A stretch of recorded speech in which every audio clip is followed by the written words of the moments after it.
السلام عليكم ورحمة الله وبركاته. إن الحمد لله نحمده ونستعينه ونستغفره ونعوذ بالله من شرور أنفسنا ومن سيئات أعمالنا. من يهده الله فلا مضل له ومن يضلل فلا هادي له، وأشهد أن لا إله إلا الله وحده لا شريك له، وأشهد أن محمدا عبده ورسوله. أما بعد فإن خير الحديث كتاب الله، وخير الهدي هدي محمد صلى الله عليه وسلم، وشر الأمور محدثاتها، وكل محدثة بدعة، وكل بدعة ضلالة، وكل ضلالة في النار. أعوذ بالله السميع العليم من الشيطان الرجيم من همزه ونفخه ونفسه. اعلموا أنما الحياة الدنيا لعب ولهو وزينة وتفاخر بينكم وتكاثر في الأموال والأولاد. اسٹیج پر تشریف فرما امیر شہری جمعیت اہل حدیث مولانا شفیق عالم جامعی صاحب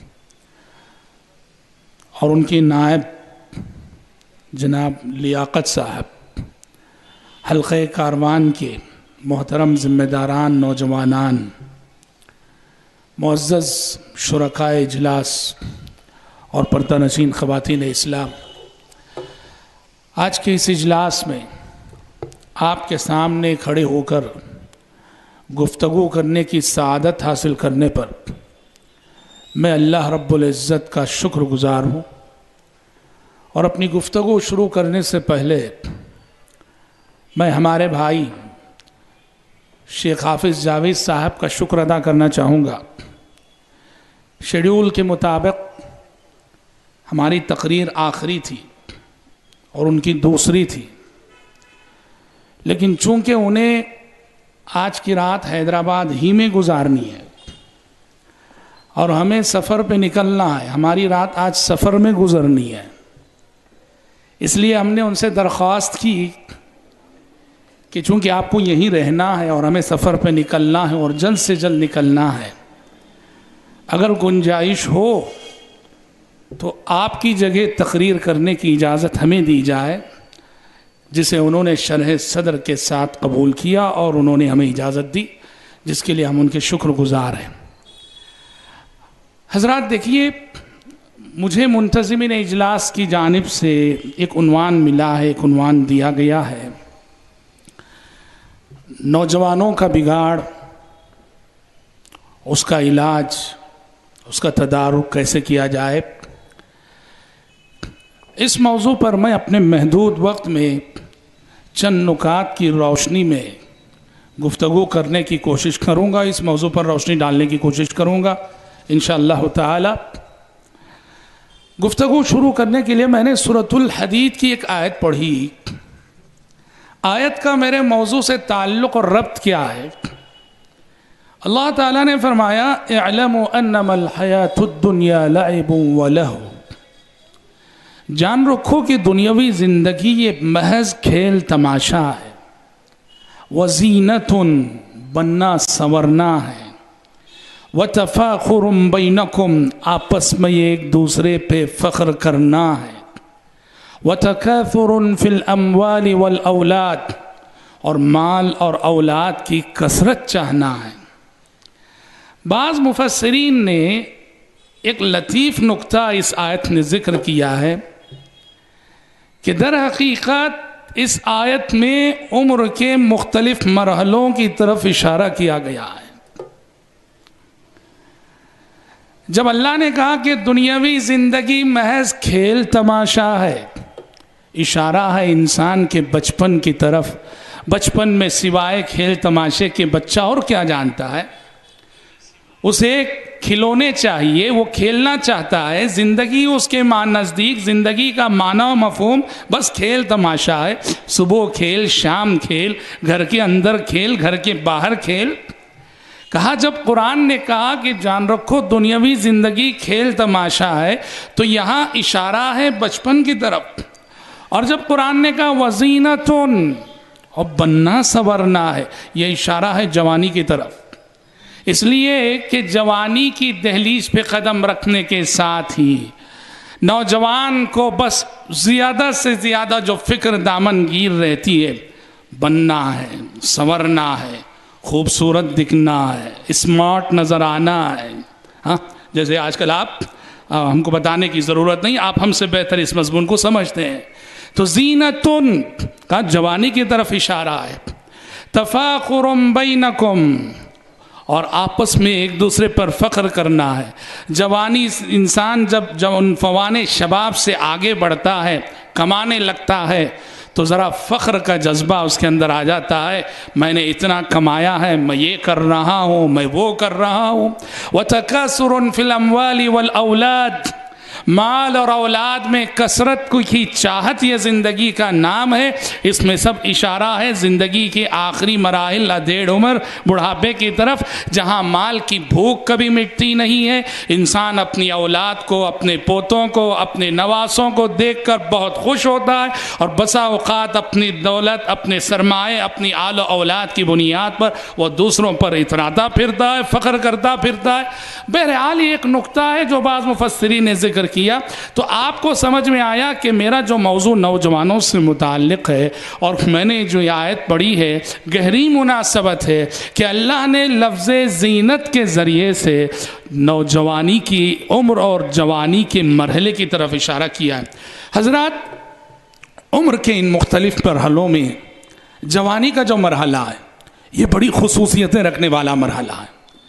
جوانی میں انسان کے حوصلے جوان ہوتے ہیں، اس کی ہمت بلند ہوتی ہے، اس کے عزائم متعدد ہوتے ہیں، اس کا جسم بڑا توانا ہوتا ہے، وہ تھک سکتا ہے، محنت کر سکتا ہے. اور حقیقت میں اگر دیکھیں نا تو مشکل سے مشکل کام جو دنیا میں ہوتے ہیں وہ نوجوان ہی کرتا ہے. ہمارے جو بڑے ہوتے ہیں، بزرگ ہوتے ہیں، بزرگوں کی دور اندیشی ہوتی ہے، بزرگوں کی سرپرستی ہوتی ہے، بزرگوں کی رہنمائی ہوتی ہے، بزرگوں کے مشورے ہوتے ہیں. لیکن جو میدان عمل میں اتر کر منصوبوں کو عملی طور پر نافذ کرنے والا جو طبقہ ہوتا ہے، ہر شعبے میں دیکھ لیجئے، ہر میدان میں دیکھ لیجئے، ہر قوم میں دیکھ لیجئے، ہر امت میں دیکھ لیجئے، زندگی کے منصوبوں کو عملی جامہ پہنانے والا طبقہ، اس کی میجارٹی ہمیشہ سے نوجوانوں پہ مشتمل رہی ہے. اسی لیے حضرات، نوجوان کسی بھی قوم کا قیمتی سرمایہ ہے. اگر نوجوان بگڑ گئے وہ قوم برباد ہو گئی، اور جس قوم کا نوجوان سو گیا سمجھو کہ وہ قوم سو گئی. جس قوم کا نوجوان پستی کا شکار ہو گیا وہ قوم پستی کی شکار ہو گئی. لہو مجھ کو رلاتی ہے جوانوں کی تنازانی. اقبال نے ان جیسے اشعار میں اس مفہوم کی طرف جا بجا اشارہ کیا ہے. حضرات، میرا جو موضوع ہے، موجودہ دور میں نوجوانوں کی بے راہ روی ایک چھپتا ہوا موضوع ہے. ایک ایسا موضوع ہے کہ ہماری موجودہ نوجوان نسل کے اندر بگاڑ کے جو مظاہر پائے جاتے ہیں، میں چند ایک بطور نمونہ اپنے محدود وقت میں آپ کے سامنے ذکر کر رہا ہوں. تلخ حقیقت ہے، تلخ باتیں ہیں مگر بات حقیقت ہے، تلخ باتیں ہیں مگر تجزیہ حقیقت ہے. آپ دیکھتے جائیے، میں جو باتیں آپ کے سامنے ذکر کروں گا کہ آج ہمارے نوجوانوں کی میجارٹی ان پرابلمز میں مبتلا ہے کہ نہیں. سب سے پہلی چیز،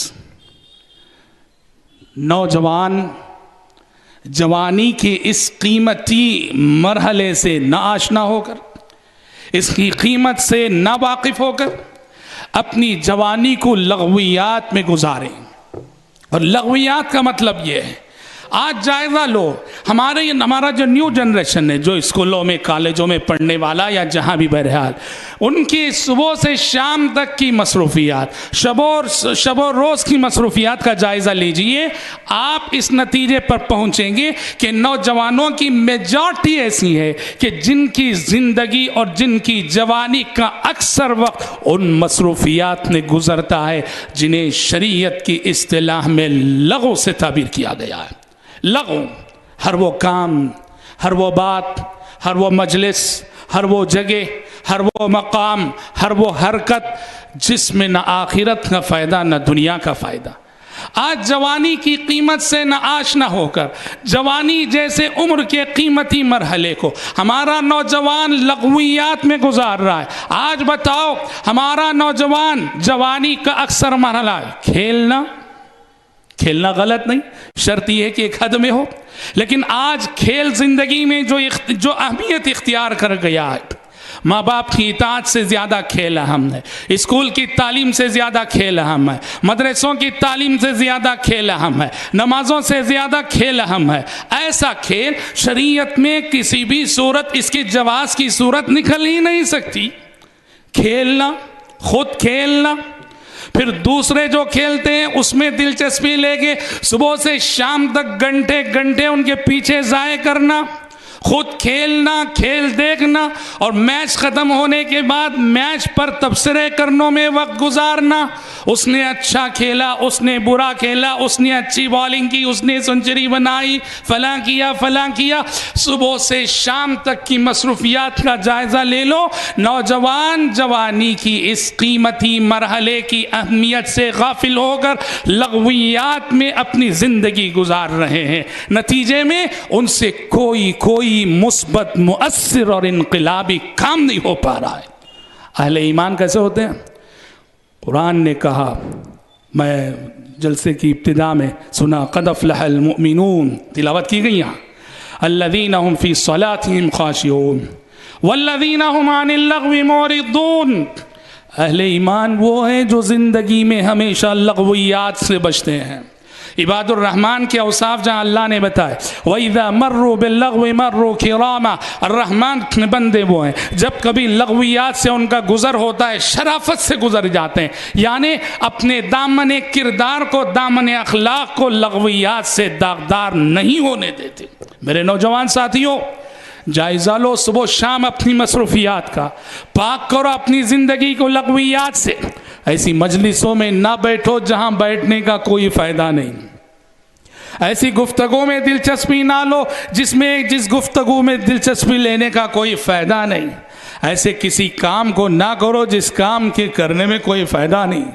جوانی عمر کا قیمتی مرحلہ ہے، اس مرحلے میں وہ کام کر جاؤ جو کام کے عمر کا یہ مرحلہ چاہتا ہے اور عمر کا یہ مرحلہ تقاضا کرتا ہے۔ ایک بہت بڑا المیہ یہ بھی نوجوانوں کا، کون آئیڈیل ہے آج ہمارے نوجوانوں کا؟ ہمارا جو نیو جنریشن ہے، نوجوان نسل ہے، ان کے خیالات کو پڑھو، ان کے ذہن کو پڑھو، ان کے دل و دماغ کو کھنگال کے دیکھو۔ آج عملاً ہماری نوجوان نسل نے کسی آئیڈیل بنا رکھا ہے۔ زبان سے تو ہم کہتے پڑھتے ہیں لَقَدْ كَانَ لَكُمْ فِي رَسُولِ اللَّهِ أُسْوَةٌ حَسَنَةٌ، زبان سے تو ہمارا نوجوان کہتا ہوگا کہ ابو بکر، عمر اور صحابہ ہمارے آئیڈیل ہیں، اور ہماری لڑکیاں کہتی ہوں گی ام المومنین خدیجہ، ام المومنین عائشہ ہماری آئیڈیل ہے رضی اللہ عنہم اجمعین۔ لیکن عملاً کیا صورتحال؟ آج یہ بہت بڑا المیہ ہے، ہماری نوجوان نسل نے عملاً اپنے دل میں کسے بسا رکھا ہے، کسے آئیڈیل مان رکھا، سمجھ رکھا ہے، کرکٹ کے کھلاڑیوں کو، فلمی اداکاروں کو۔ ان کے خیالات میں وہی، ان کے افکار میں وہی، بیداری میں وہی، ان کے خوابوں میں آتے ہیں تو بھی وہی۔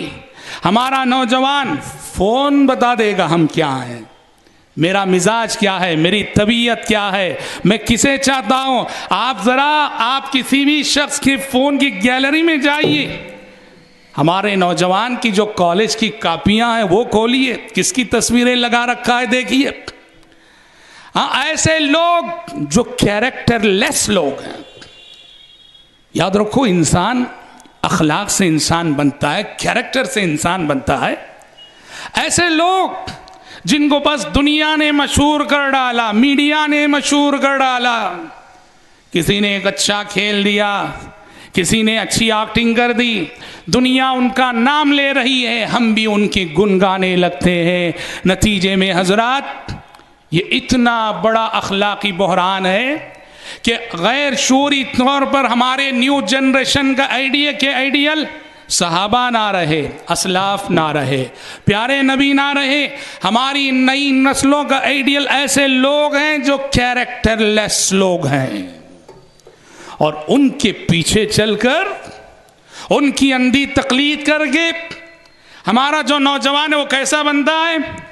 ہاں، اوپر سے نیچے تک دیکھ لو مغربی تہذیب میں رنگا ہوا، مغربی تہذیب میں رنگا ہوا. اس کے بال دیکھ لو، اس کا لباس دیکھ لو، اس کے چلنے کا انداز دیکھ لو، اس کے اٹھنے بیٹھنے کا انداز دیکھ لو. وہ پوری کوشش کرتا ہے کہ میرا لائف سٹائل فلاں ہیرو کی طرح ہو، میرا لائف سٹائل فلاں کھلاڑی کی طرح ہو.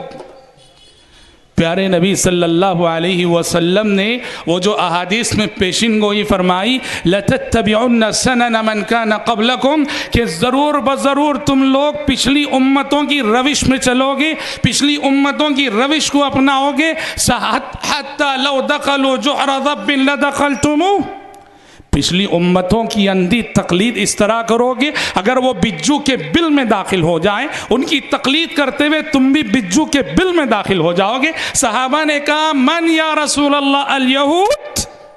کہا اللہ کے نبی پچھلی امتوں کی اندھی تقلید سے مراد کون؟ کیا یہودی مراد ہے؟ آپ نے کہا فمن، آپ نے کہا یہودی نہیں تو پھر کون؟ یہ پیشن گوئی تھی کبھی کہ یہ امت یہود و نصارہ کی روش پہ چلے گی، اور آج کے نوجوان نے اس پیشن گوئی کو حرف بحرف سچ کر دکھایا اپنی بے راہ روی سے، اپنی گمراہی سے. یہ دیکھو پیارے نبی نے کتنی بڑی بات ارشاد فرمائی حَتَّى لَوْ دَخَلُوا جُحْرَ ضَبٍّ لَدَخَلْتُمُوهُ. ایسی اندھی تقلید تم کرو گے کہ اگر وہ بجو کے بل میں داخل ہو جائیں گے تم بھی ان کی اندھی تقلید کرتے ہوئے پیچھے چلتے ہوئے بجو کے بل میں داخل ہو جائیں گے. یہ ایک استعارہ تھا، ایک تمثیل تھی. اور آج اس کے عملی مظاہر کیا ہے معلوم؟ وہ چند سال پہلے فٹ بال کا ورلڈ کپ ہوا. ورلڈ کپ کا ایک جانا مانا کھلاڑی جو ہے خاص قسم کی کٹنگ اس نے کرائی تھی، سارے سر کے بال مونڈ لیے تھے، یہاں بس چند بال رکھ لیے تھے. سمجھ رہے ہیں کہ نہیں؟ اب اس کو دیکھ کر اس کا دیکھا دیکھی دنیا بھر میں اس کی تقلید شروع ہوئی. سینکڑوں مسلم نوجوان وہ کٹنگ، حدیث میں قضاء سے منع کیا گیا. قضاء کسے کہتے ہیں؟ حلق بعض الرأس وترک البعض الآخر، سر کے بعض حصے کے بال نکال لیے جائیں اور بعض چھوڑ دیے جائیں. اس نے چاروں طرف سے سر مونڈ لیے، یہاں چند بال رکھ لیے. اب اس کی اندھی تقلید میں سارے نوجوان وہ کٹنگ کروا رہے ہیں. معاف کیجئے، وہ خود دیکھنے میں بندر کی طرح لگتا تھا، یہ اس کی تقلید کرنے والے بھی بندر کی طرح لگتے ہیں. لقد خلقنا الانسان فی احسن تقویم. اللہ کہتا ہے ہم نے تمہیں کتنی اچھی شکل میں پیدا کیا، کیسا حسین سراپا ہم نے تمہیں عطا کیا، کیسی حسین شکل ہم نے تمہیں عطا کی. انسان اپنی اداؤں سے، اپنی حرکتوں سے اس احسن تقویم کو بگاڑتا ہے. غیروں کی تقلید کرتے ہوئے، انگریزوں کی تقلید کرتے ہوئے، معقول نہ معقول کچھ نہیں، بس جو اس نے کیا وہ ہمیں کرنا ہے. یہ ہماری سوچ ہے، نوجوانوں کی سوچ ہے.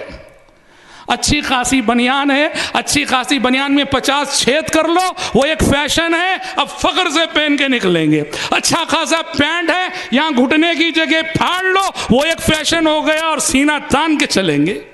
یہی ہے حتی لو دخلوا جحر ضب لدخلتموه، کہ یہود و نصارہ کی تقلید کرتے ہوئے اتنے اندھے ہو جاؤ گے کہ بجو کے بل میں اگر وہ داخل ہو جائیں گے تو تم بھی داخل ہو جاؤ گے. اسوہ رسول ہمارے پاس، اسوہ انبیاء ہمارے پاس، اسوہ سلف ہمارے پاس، کردار کی حامل شخصیتیں ہمارے پاس، اخلاق کی حامل شخصیتیں ہمارے پاس، کیریکٹر کے اعلیٰ سے اعلیٰ، بہتر سے بہتر نمونے اگر کسی امت کے پاس ہیں تو وہ صرف امت مسلمہ.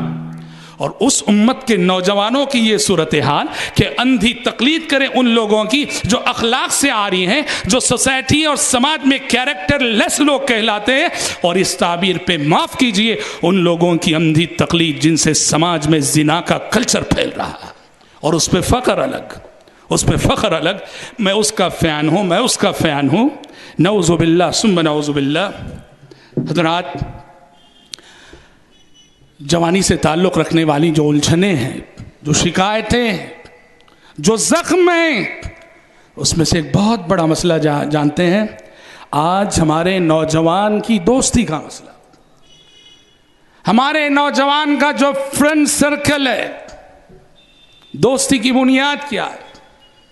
آج دیکھ لو کوئی بھی نوجوان، اس نے جو اپنا حلقہ احباب بنا رکھا ہے، اپنے دوستی کا جو حلقہ بنا رکھا ہے، بنیاد کیا ہے؟ شریعت بنیاد ہے؟ نہیں۔ اخلاق بنیاد ہے؟ نہیں۔ دین بنیاد ہے؟ نہیں۔ بنیاد کیا ہے؟ بس معصیتیں۔ دوست اس لیے ہیں کہ دونوں مل کے بیڑی سگریٹ پیتے ہیں، دوست اس لیے ہیں کہ دونوں مل کے فلم دیکھتے ہیں، دوست اس لیے ہیں کہ دونوں مل کے لڑکیوں کا پیچھا کرتے ہیں۔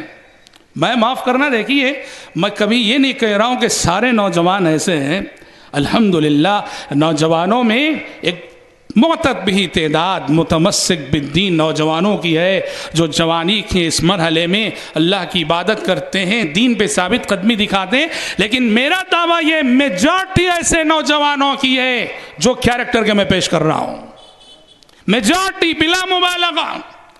دوستی آج ماں باپ اہم نہیں رہے، ماں باپ اہم نہیں رہے، آج نوجوان کے نزدیک دوست اہم ہے، دوستی اہم ہے۔ جب کبھی ماں باپ کا حکم اور دوست کی ارمان ان دونوں میں ٹکراؤ ہو، آج کا نوجوان دوستوں کو ترجیح دیتا ہے، دوستی کو ترجیح دیتا ہے، ماں باپ کے احکامات اور ان کے اوامر کو ٹھکرانے میں اسے ذرا تأمل نہیں ہوتا۔ یاد رکھیے میرے نوجوان ساتھیوں، وہ دوست جو آپ کو کلبوں کی طرف لے جاتا ہے، وہ دوست جو آپ کو نمازوں سے غافل کرتا ہے، وہ دوست جس کے ساتھ بیٹھ کے آپ گانے سنا کرتے ہیں، وہ دوست جس کے ساتھ بیٹھ کے آپ فلمیں دیکھا کرتے ہیں، بھلے سے آپ اسے اپنی زندگی کا سب سے قریبی شخص اور اپنا جگری دوست مانتے ہو، اللہ کی قسم کہتا ہوں وہ دوست نہیں، وہ آپ کا دنیا اور آخرت کا سب سے بڑا دشمن ہے۔ الأخلاء يومئذ بعضهم لبعض عدو الا المتقین۔ قرآن نے کہا کل حشر کی عدالت میں جگری دوست کا دشمن ہوگا۔ دنیا میں جو جگری دوست ہے وہ آپس میں ایک دوسرے کے دشمن ہوں گے حشر کے میدان میں۔ کیوں؟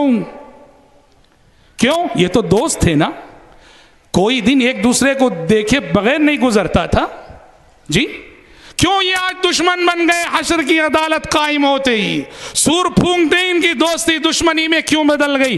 اس لیے کہ یہ دوستی لوجہ اللہ نہ تھی، یہ دوستی دین کی بنیاد پہ نہ تھی، یہ دوستی معصیتوں کی بنیاد پر تھی، منکرات کی بنیاد پر تھی، فحش کاموں کی بنیاد پر تھی، شہوات کی بنیاد پر تھی۔ اس لیے نوجوان ساتھیوں یاد رکھو، تمہارا جو ایسا دوست ہے جو تمہیں دین سے دور لے جاتا ہے، وہ دوست نہیں، اس زمین پر تمہارا سب سے بڑا دشمن اگر کوئی ہے تو وہی ہے۔ اور برا دوست، بری عادتیں اسٹپ بائی اسٹپ، اس میں بھی مرحلہ وار، تدریجاً، اچھا بچہ، اچھے گھرانے کا بچہ، اچھے ماں باپ کا بچہ اسکول گیا، غلط صحبت میں مبتلا ہو گیا، اب دھیرے دھیرے کیسے دیکھو اس کے اندر تبدیلی آتی۔ پہلے بیڑی کیا چیزیں نہیں جانتا تھا، اب بیڑی پینے لگتا ہے، پھر ذرا ترقی کر کے بیڑی کی جگہ سگریٹ آ جاتی ہے، پھر ذرا ترقی کر کے سگریٹ سے بھی آگے بڑھ کر پارٹیوں میں شراب آتی ہے، شراب کے دسترخوانوں پہ بیٹھتا ہے، فرینڈ سرکل کہیں ناراض نہ ہو جائے، وہ 10 گھونٹ پیتے ہیں تو 1-2 گھونٹ پی کے رکھتا ہے، اور پھر اور جب ترقی ہوتی ہے تو شراب سے آگے بڑھ کر معاملہ ڈرگز تک جا پہنچتا ہے، اور ڈرگز کی لت میں جب مبتلا ہوتا ہے، اللہ اللہ، پوری خاندان کی آبرو کو نیلام کر بیٹھتا ہے۔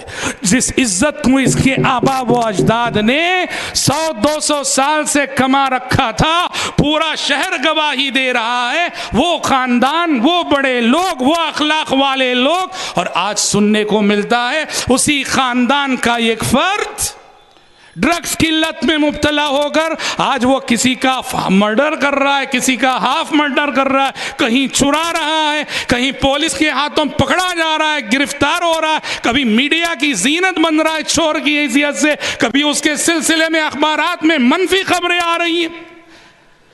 پوری خاندان کی عزت و آبرو کو نیلام کر بیٹھتا ہے. جس عزت و آبرو کو کمانے میں پوری 1 صدی آبا و اجداد نے صرف کی، اس عزت و آبرو کو چند لمحوں میں وہ برباد کر کے رکھ دیتا ہے.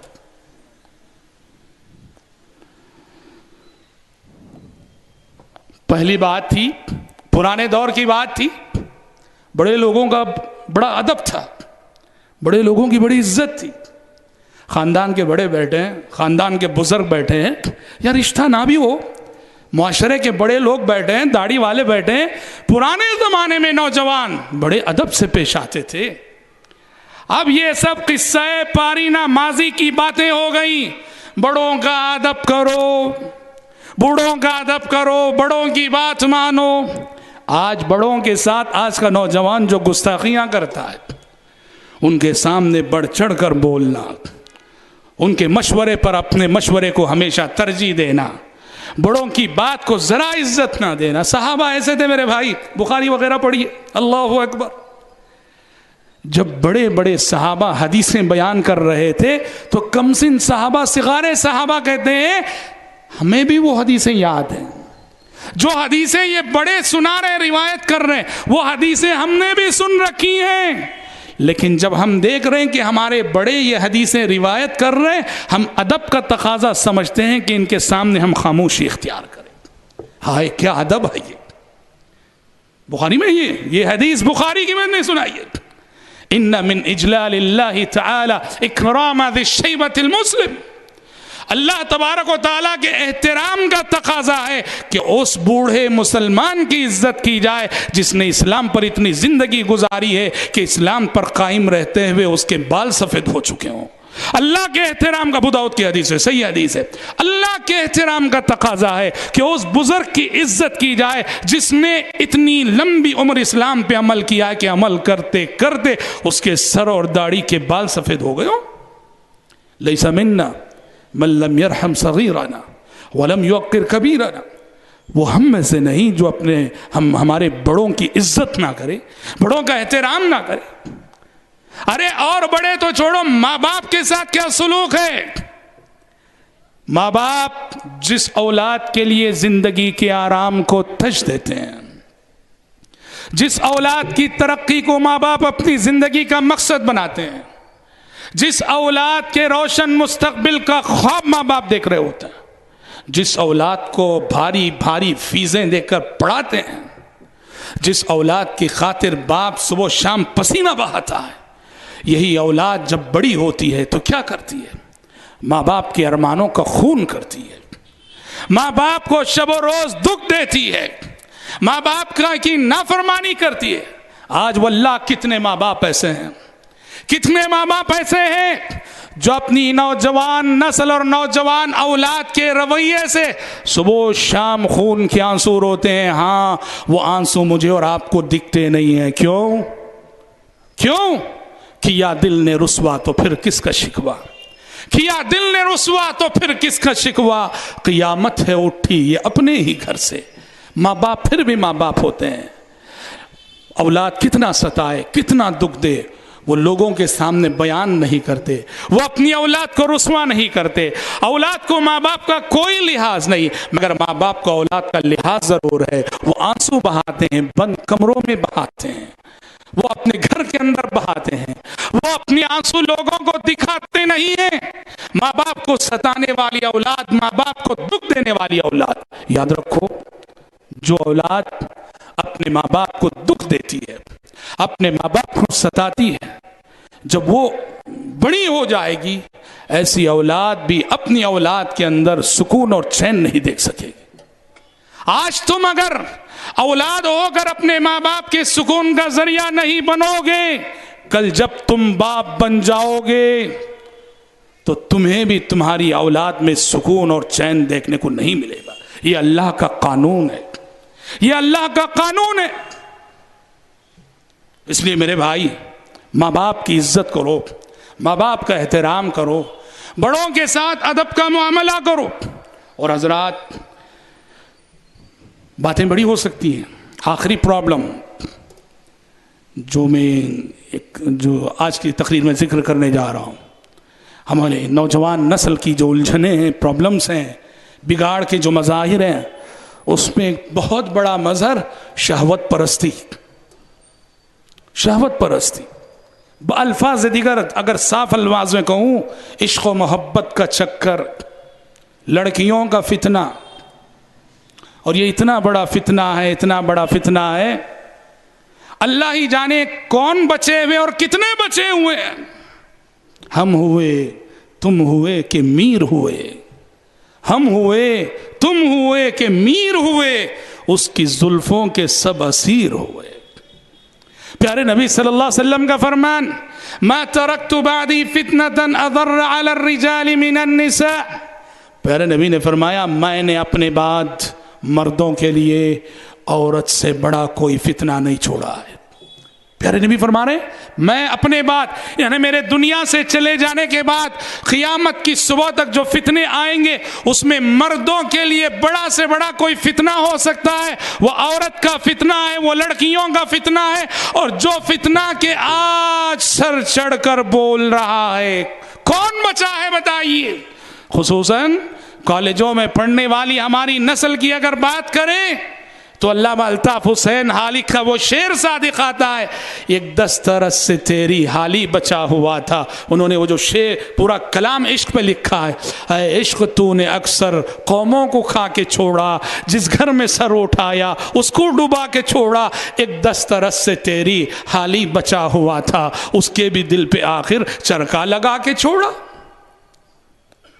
آج یہ لڑکیوں کا فتنہ، عورت کا فتنہ سر چڑھ کر بول رہا ہے.